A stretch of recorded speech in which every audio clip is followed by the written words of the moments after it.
Hey guys, ChiMasterYang here. Northern Shaolin salute.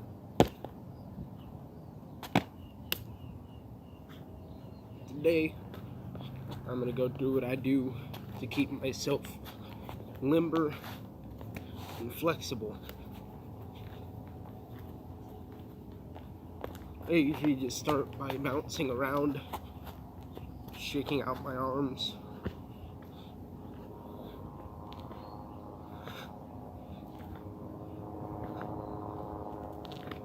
This one is good for opening up your obliques if you do it slower.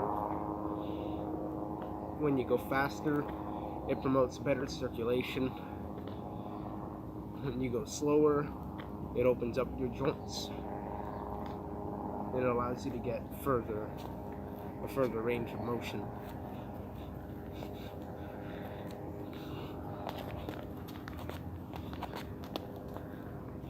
Just shake out your wrists. Try to get your fingers too.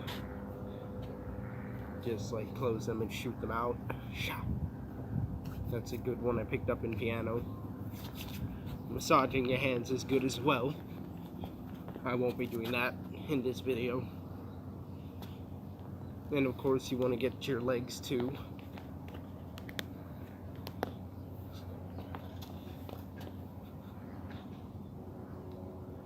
Like, keep your ankles loose so that you can loosen them and shake them out. You want to have a certain degree of control to the shaking though, because if your ankle is too loose and you don't control it that well, it'll go beyond the range that you want and it'll get a little bit hurt. Nothing too bad, but it's unpleasant. Then I'm just doing some kicks. This is the one that you see a lot in Wing Chun. Like, you might catch the arm and kick the leg like that. You can do it higher too. Like, the idea is to angle the calf and use your knee to angle the kick.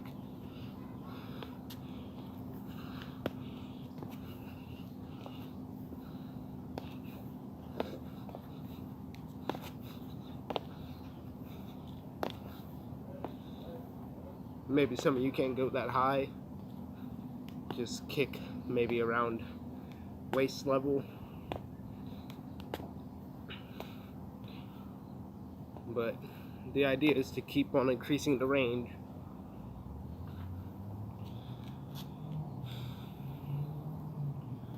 Like, this one's just good for opening up your back muscles. Like, called working the windmill.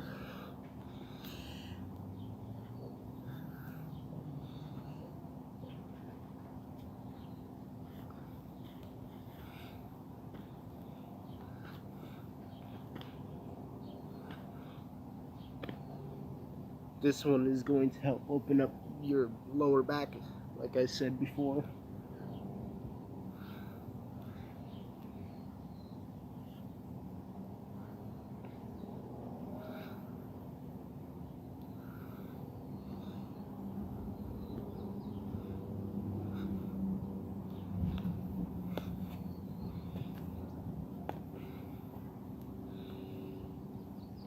And so then you can just try getting some higher kicks in. And when you're doing the kick, every part of your leg is going to help. But the part that I recently figured out that's really useful is you want to feel your calf muscle actually flex as you kick.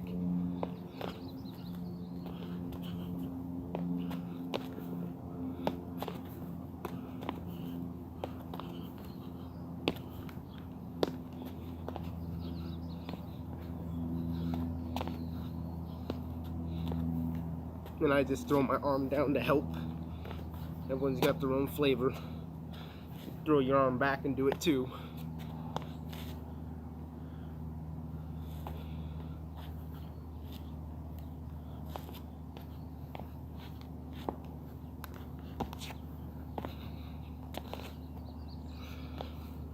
Then of course, some cartwheels are also good.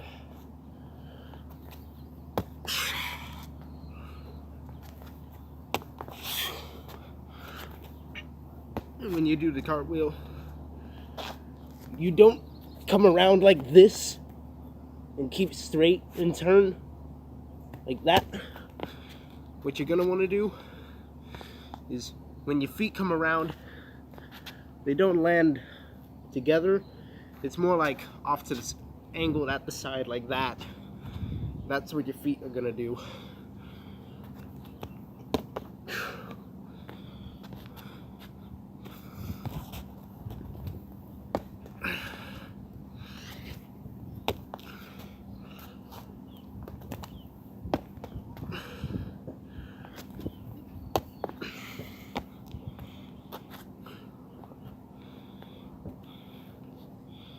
Then you're just gonna place your fists on the back, on your lower back, where your kidneys would be.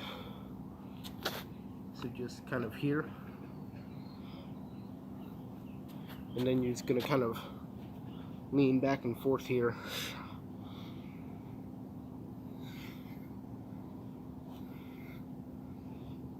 It's gonna help just open up your lower back so that when you start rotating your hips, your back will be ready.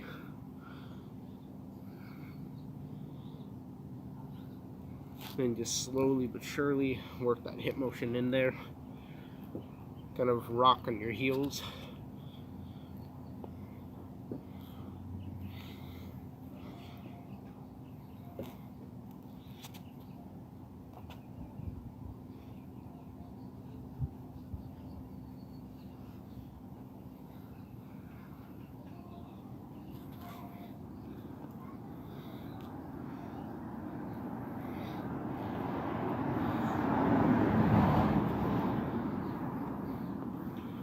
This is one that I was learning from my Sifu. Place both of your hands like this. Your thumbs will kind of have an open area. And place them right, place your hands right where your belly button is and a bit below.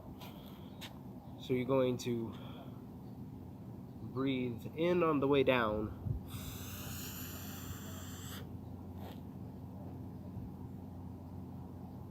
Arch your back. And lean back.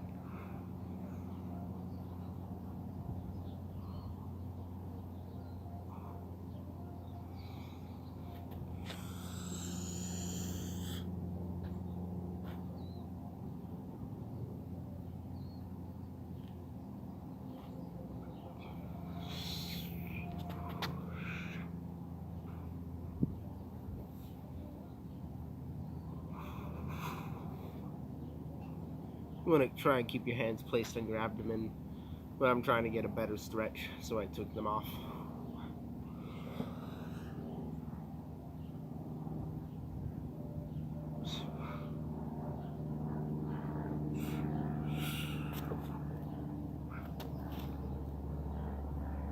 Yeah, I can really feel that one working like the front area of the abs and the sides too, getting the obliques.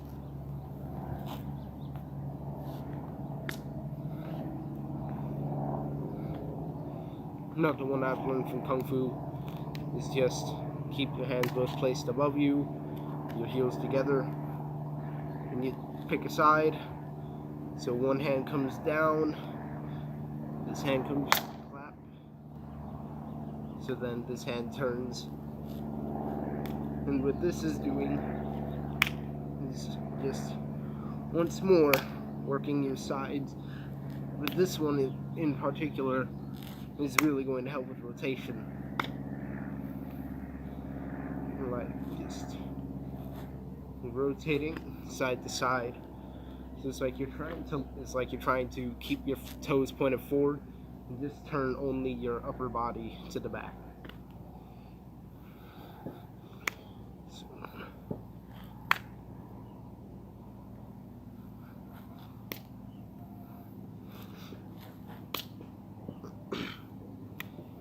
And then, of course, the variation I was doing before is still very good for this.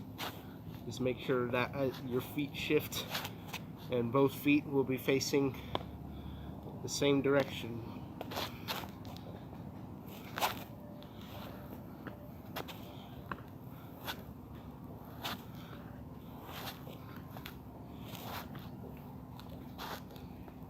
And so now I'm going to show you a very good martial arts exercise that's very good for combining movements. It's kind of like working on your kung fu and working on warming up at the same time. So you have your left leg and your right arm. So you're going to step down with your left, right arm and right leg, step forward. So now the right hand will be behind you, left hand circles down, and you turn behind you, left hand goes to your back, right hand from before is going to circle up over the face, then you're going to turn back to the front where you're facing before. Now your left hand is going to curve down. It's going to curve down on the left side of your right hand, and you're just going to draw it up. So now putting that all together on the opposite side, you're at your right arm, your right leg, going to step down with your right, step with your left, and your left arm and leg will be left. Left arm goes behind, right arm circles, turn to the back, right arm goes behind, left arm circles up, round, right arm hooks the right side of your left hand, and bring it up. So I'm just going to do that a few more times. Left arm, left leg, left step, right arm, right leg, left arm circles, behind, back, right arm comes in front of your body and turns to the back. As you circle to the front with your right, your left hand hooks the left side of you and bring it up.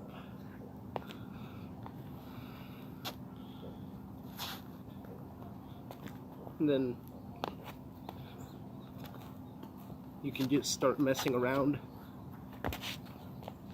like kind of boxing.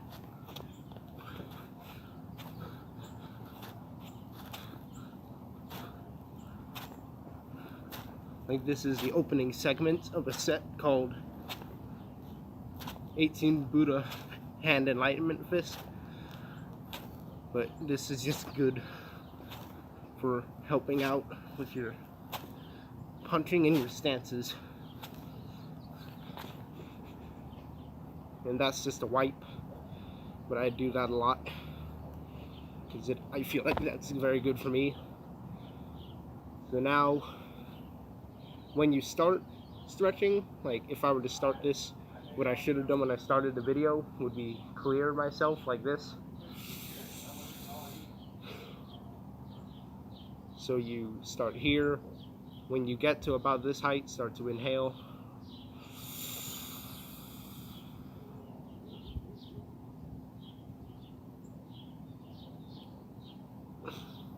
And then on the way down, once you reach around your midsection area or your chest, start to breathe out. And in Tai Chi, they don't really go in, they don't do this. But I do that. That's just my own flavor of my way of clearing.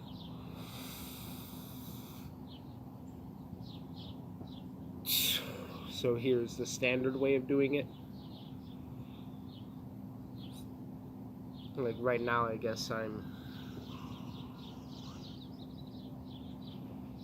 so if you're clearing, you're going to be like coming up and doing this, because it's like you're imagining imagine you're like grabbing the sun with your arms and you're trying to hold that power in. So you're going here and like you're trying to grab the sun and push it up away from you. So when you're gathering, you're going here, grabbing, and it's like your fingers are gonna be kind of wiggling a bit. And you're drawing the sun towards you.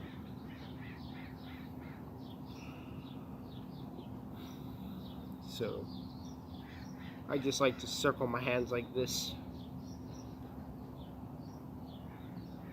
This is how I do it.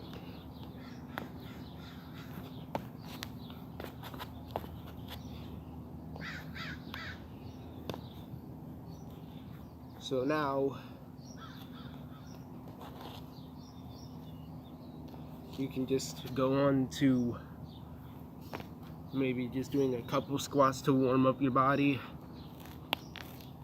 Like maybe not even squats, but if you want to do that, I'm just kind of sitting here bouncing a bit, not a whole lot. If you bounce too much in a stretch, it has the opposite effect, and your body will tense up on you.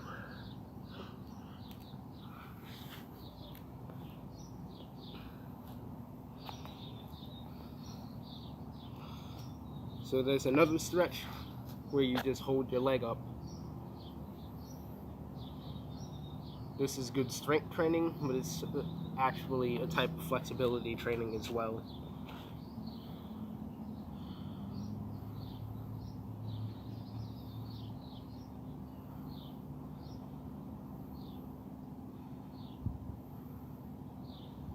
And it has its practicality for fighting too.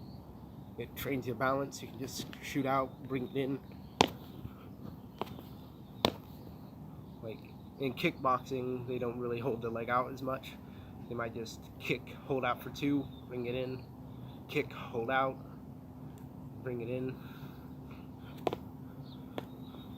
Kick, hold out, bring it in. And then I'm just adding my own style again. I'm just wiping back and forth. Yeah, like imagine you're holding a pair of nunchucks, except you're not turning it over your wrist. Or a better visualization is to imagine you're holding a sword and just swinging that sword back and forth, like turning it.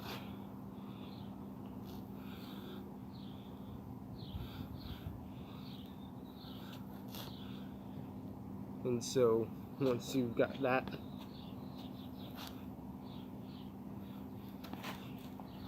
it's just good for warming up. I like to do like some mantis grabs in the air. So basically my fingers are just curving in like that and then reaching the mantis hand.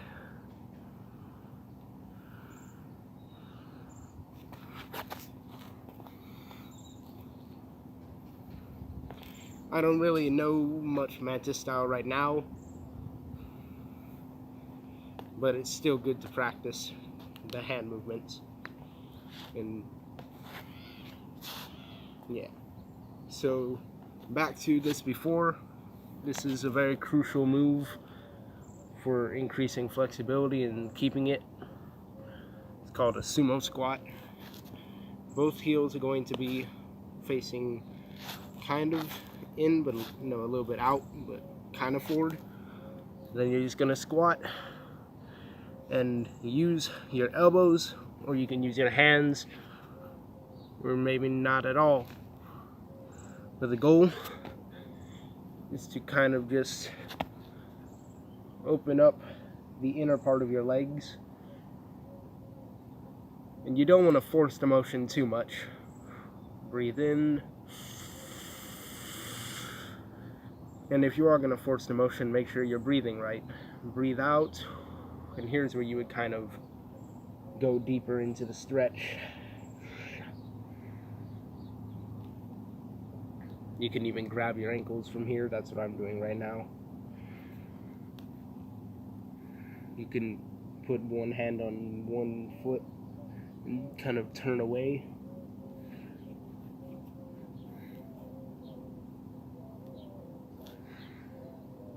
And now you may be wondering if it's necessary to stretch for this long.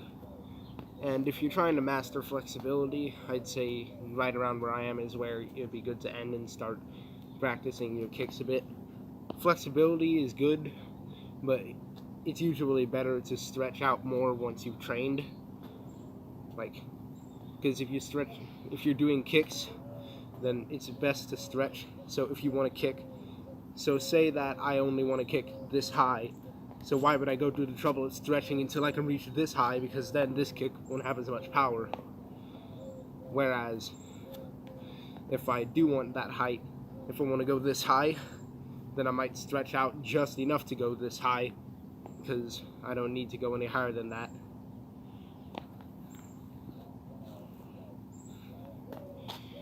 But yeah, for the sake of the video, I'm going to just move on to the other part of stretching.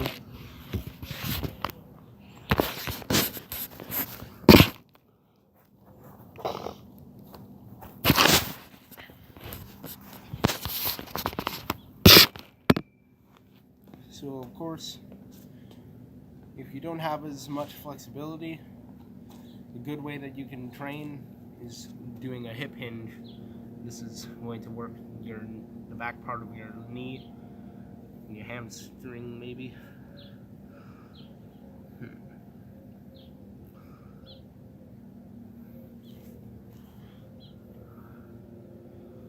So yeah, it's going to hinge, and you're going to breathe in, then breathe out, and then as you breathe out, you're going to try to get further into the stretch. This is a good one for calves, which is something I really need to focus more on. Calves are very important for martial arts, and I'm pretty sure that people in track will agree.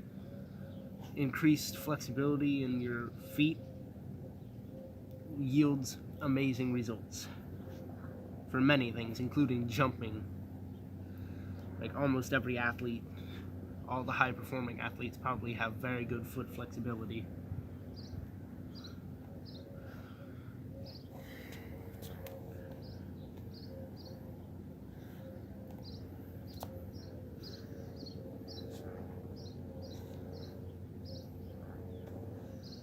So once you're done with the hip hinge, if you have more flexibility, you could try to just go into a deeper stretch.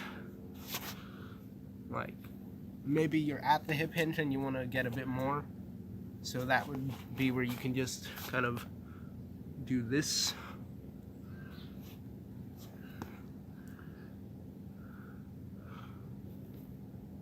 Like you can be up on your toe and just stretching the leg here.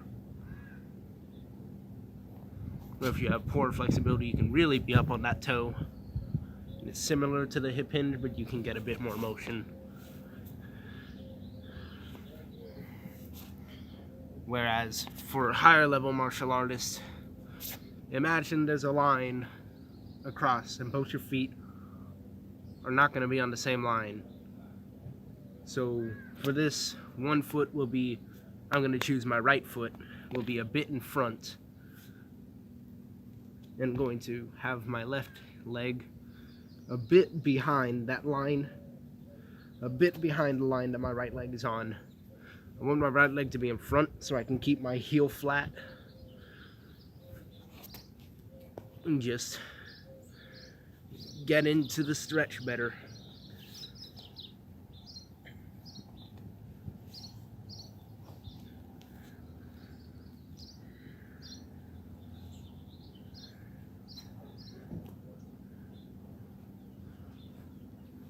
And every stretch you do, the idea is to hold it for 30 seconds to 40 seconds. At the very least, you should be holding it for 25. But I'd say 30 is definitely the range to go for when you're beginning.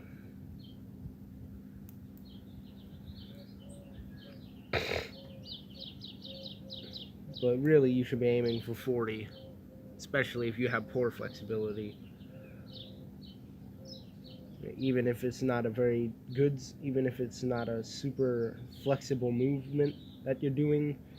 Holding that motion for 30 seconds will guarantee that you're going to increase your range over time. It might take weeks, could take months, but the point is you got to keep on improving.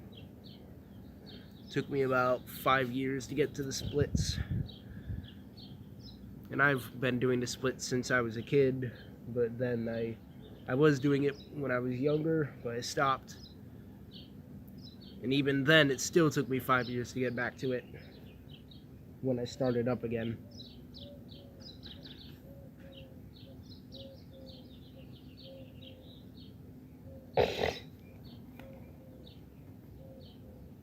So for someone who's less flexible, I feel ya, it's not easy, but yeah, you gotta just keep working at it.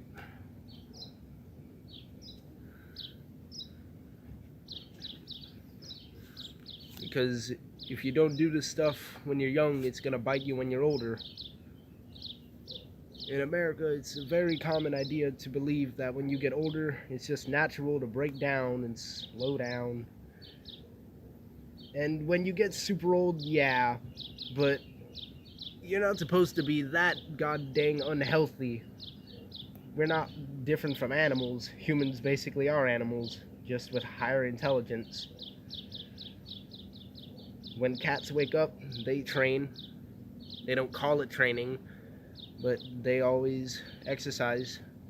When they wake up, first thing they do is arch their back and stretch. You see dogs doing the downward dog, and we imitate that. We imitate it for good reason,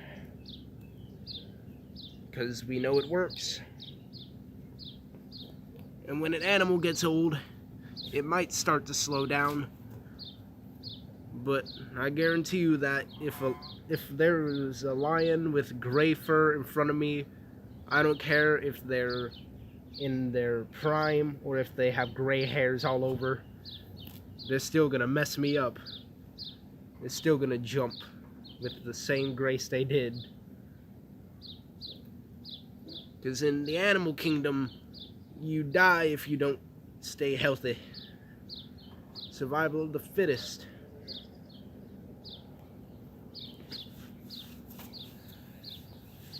So once you've warmed this up,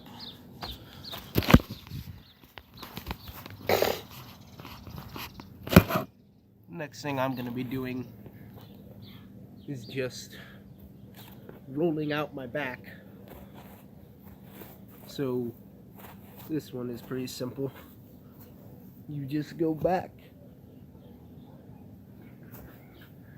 Just roll back, keep your feet together. And when you roll to the front, you're just going to, you can either keep your feet straight and come down like this, or you can have your feet rolled up like this. Like, have your feet together towards you when you come up, and then when you go back, then you put them together. Then when you come up, you just separate them. Go down. After you do some of these, then you would just roll back. Then you would get up onto your shoulders and clench your buttocks here. Try to point your toes. I'm trying to go for what Bruce Lee can do. Bruce Lee is able to balance on only his shoulders without his head down.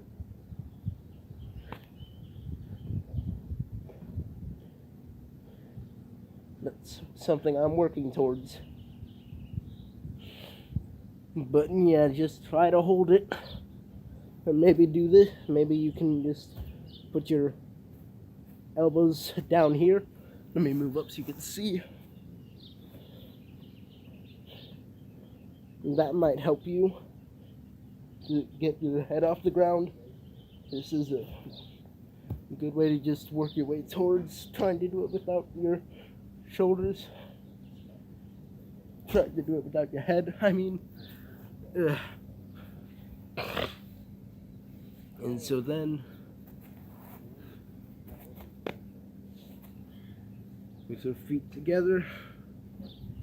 Let's pick a side.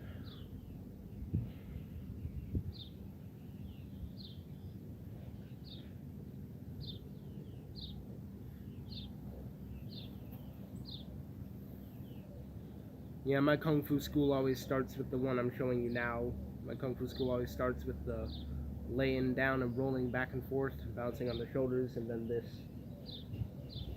In our Kung Fu school, we always get to the full splits before we train. And yeah, that's good, but for my training, I prefer to keep my body tense when I'm training. I make it somewhat loose, but I only make it loose enough to the range that I actually want to train at. Something I learned from Dima, from Martial Club.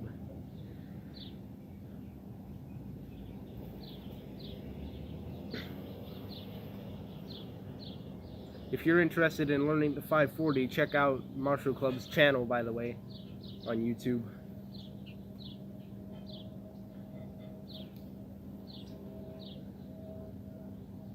He posted a 720 as well.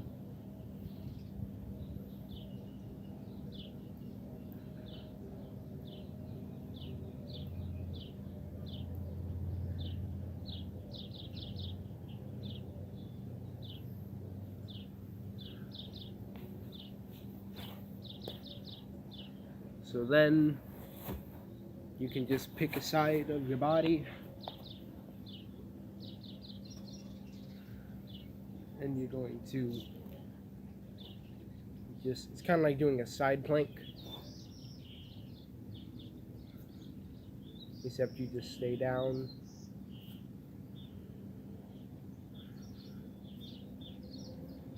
And if you rotate your body a bit downward, you might be able to feel the stretch better.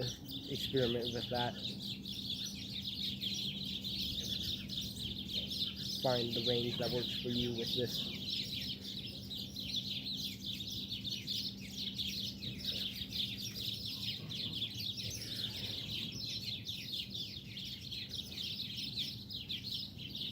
And then you just go to the other side.